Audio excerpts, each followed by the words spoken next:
Pada kesempatan ini kita akan bicara sedikit tentang pengaruh rokok terhadap susunan saraf, ya, baik itu otak maupun saraf lainnya secara menyeluruh, ya. Jadi kalau kita lihat ini otak itu, kita berkenalan dulu sedikit dengan otak, ya. Ini kalau kita buka tengkoraknya, kita akan lihat ini otak ini seperti ini, ya. Kemudian otak itu perlu hidup. Nah, yang memberi kehidupan kepada otak itu adalah aliran darah, ya. Jadi sebetulnya merokok itu berpengaruh buruk, terutama terhadap pembuluh darah, mulai dari yang ukuran besar sampai ukuran kecil. Jadi pembuluh darah yang memberi makan kepada otak itu mulai dari yang besar, kemudian mengecil, kemudian yang di permukaan yang memberi makan kepada sel-sel saraf itu adalah pembuluh darah yang kecil-kecil, ya. Nah, yang diserang pertama kali akibat dari rokok itu, racun-racun rokok itu akan membunuh, ya, pembuluh darah yang kecil-kecil.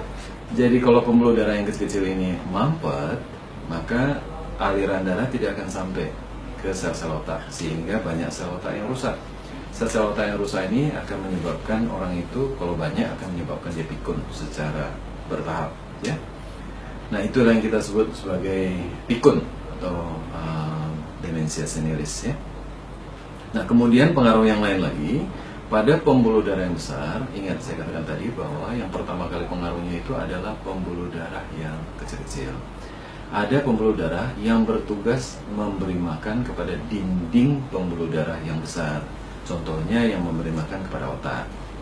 Nah, pada dindingnya ini kalau tidak dapat makan, maka dindingnya ini nanti akan menipis.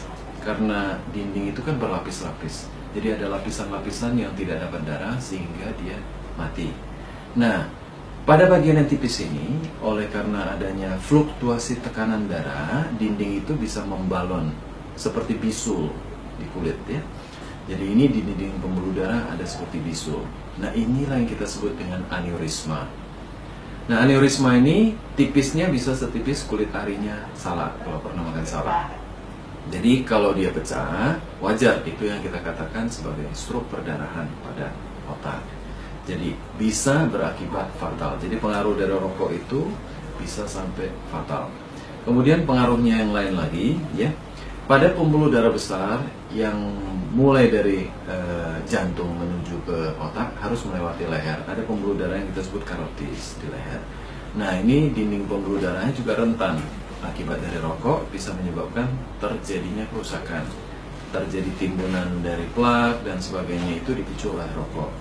Nah, kalau terjadi penyumbatan di daerah ini juga potensi menyebabkan orang menjadi stroke penyumbatan, yang kita sebut stroke penyumbatan. Kalau tadi pecah stroke perdarahan, kalau ini stroke penyumbatan. Kemudian pengaruh lain lagi, pengaruh buruk, yaitu dia ingat, kita katakan bahwa dia menyerang pembuluh darah kecil-kecil.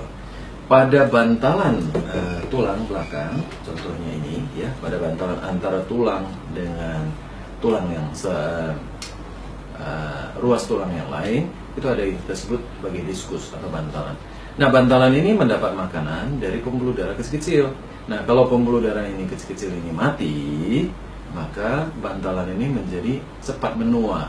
Jadi kalau cepat menua, lemah dia, sehingga pada gerakan tertentu menyebabkan dia menonjol keluar.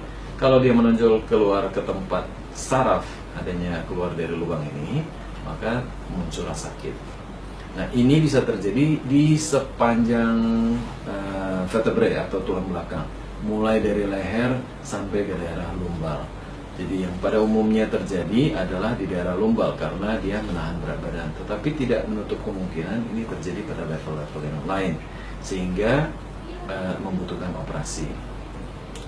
Jadi ingat, kalau mau merokok, ingatlah otak kita. Kalau mau merokok, ingat masa depan dari tulang belakang kita. Jadi smoking, no way.